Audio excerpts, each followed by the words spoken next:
The 23rd failed experiment. I never considered them human until my brother was my patient. This is a true story. It happened to a friend of mine. The lab reeks of wet earth and stale sweat. I sit alone under the sick yellow lights, watching Subject 23 on the central table. His name was Angus, once. It still is, technically, until the paperwork says otherwise. His thin green shoots have already broken through the skin of his forearms, pale as albino asparagus. They twitch whenever the overhead fluorescents flicker, reaching for the light like houseplants left too long on the windowsill. Every time he exhales, soil-scented breath fogs the inside of the oxygen mask. The roots are working deeper now. I can hear them. A faint, papery rustle under the ribcage, a wet pop of capillaries giving way. I stroke the back of his hand out of habit. The skin there has split along the veins, revealing bright living wood beneath.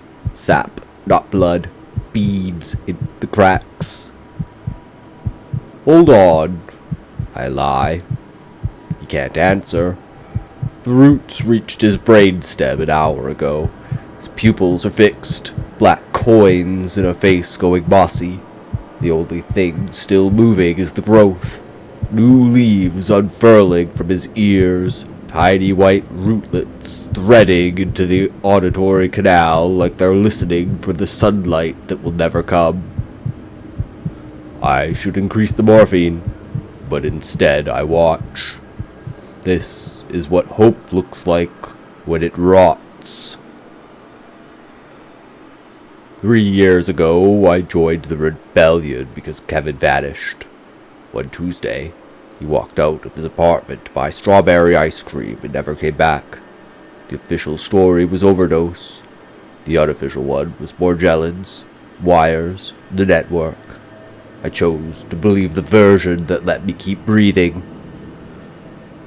I lied my way into the underground labs with a forged resume and a grief sharp enough to cut glass.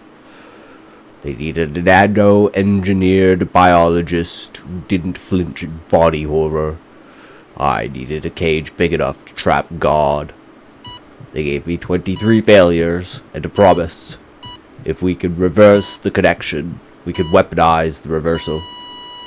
Angus flatlines at 0217. The monitors scream. The roots keep growing for another 43 seconds, pushing up through his open mouth, like they're trying to photosynthesize the ceiling lights. Then everything goes still. The air smells like a greenhouse after a massacre. I pull the sheet over what's left of his face and add another name to the wall. 23 black marks in dry erase marker. My handwriting has gotten smaller with each one. The next morning, they wheel in Subject 24. I know before they remove the hood. The shape of the shoulders, the way the head tilts when the guards shove, like he's listening to music no one else in the room can hear. The small scar through the left eyebrow from when we were 12 and he tried to surf down the stairs in a cafeteria tray. Kevin, my little brother, alive and hollow-eyed, wires blooming from his arms like black ivy. The guards leave. The door seals. I stand on the wrong side of the observation glass with my palms pressed flat against it, fogging the surface with every breath. He looks straight into the camera, straight at me, and smiles the way people smile when someone else is holding the strings. I vomited the waste bin, and still taste soil. That night, I override every lock I swore I never would. The airlock hisses like an angry cat. Cold metal bites through the hazmat suit. My boots echo too loud on the grating as I step into the concrete cage. Absolute single silence drops over me, heavy as wet wool, no fans, no electromagnetic murmur, just my pulse and the soft crinkle of T-Vec. Kevin is curled in the far corner, knees to chest, wires trembling. When the inner door opens, he flinches, head cracking against the wall with a sound like a dropped melon. I stop 5 feet away. The floor is so cold it numbs my toes through 3 layers of insulation. I unclip the syringe from my belt. The modified cordyceps glints inside the barrel, milky and eager. One push, and the fungus will race the wires to his brain. Winner takes all. His eyes track the needle. Tears carve pale rivers through the grime on his cheeks. I see the kid who used to steal the warmest spot under the blankets, who cried when we found the dead sparrow in a gutter and insisted we give it a shoebox funeral. I let the syringe fall. It clinks, rolls, stops against his bare foot. I break protocol in slow motion. Helmet first, the seal breaking with a soft sigh that smells of rubber and my own sour panic. Then the gloves. Then the entire suit. Peeled away until I'm in nothing but scrubs and skin. The hair inside the cage is thick with sweat, copper, and something electric. Like a moment before lightning. My hair sticks to my forehead instantly. I sit opposite him, back against cold steel, knees drawn up, mirroring his posture.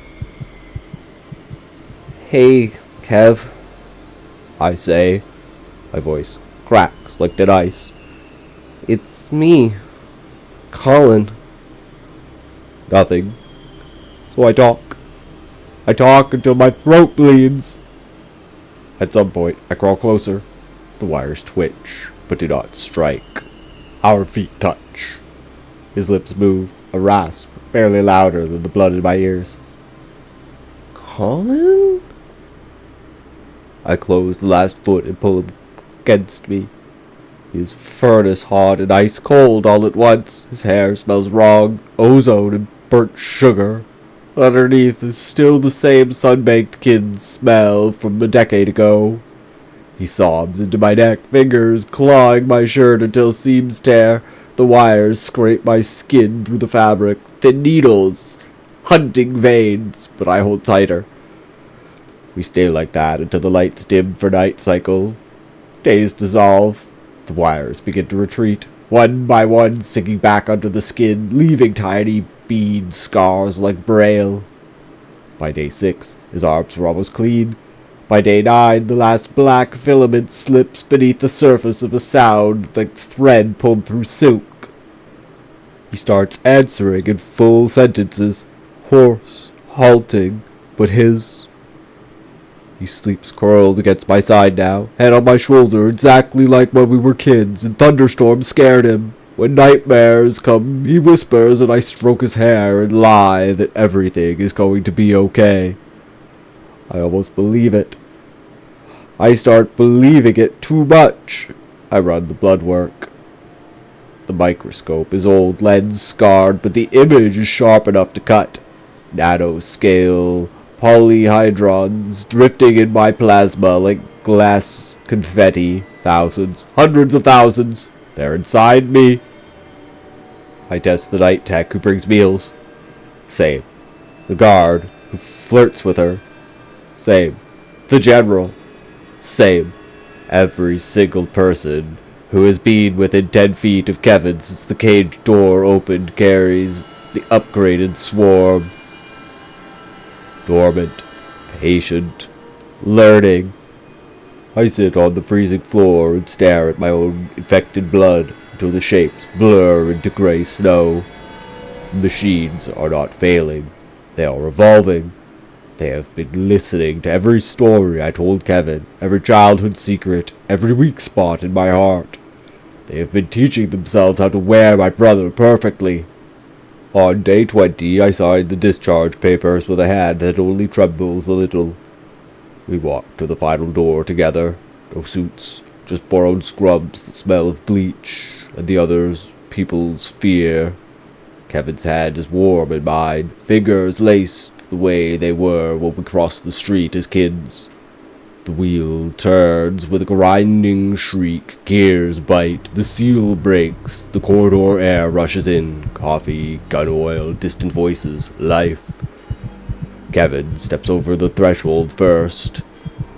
He stops under the fluorescent bar, raises both arms overhead in a luxurious stretch and pops every vertebrae. Sunlight from a high slit window paints gold across his cheekbones. For one heartbeat, he looks 18 and invincible, and mine again. Then he turns. The smile that spreads across his face is wide, perfect, and belongs to something that has never been afraid of thunderstorms. Inside my skull, a choir ignites. Loving, absolute, overwhelming. Join us, Colin. We keep him safe for you. We keep him warm. We learned everything you taught us. His grip tightens until small bones creak. The wires never needed to resurface. They were patient students. I feel the moment the leash slips, like stepping off a cliff, and discovering gravity was optional after all. Kevin's smile is the last thing I see with eyes that are still mine. Then the swarm pours in, warm and welcoming and absolute, wrapping around every memory of ice cream and treehouses and matching scars until even the pain feels like coming home. I understand, at last, why the cage was never a sanctuary. It was an incubator, and love, it turns out, is the perfect growth medium. The final door seals behind us with a soft, satisfied sigh. Somewhere, far away, 24 dry erase marks on a wall wait for the 25th that will never come.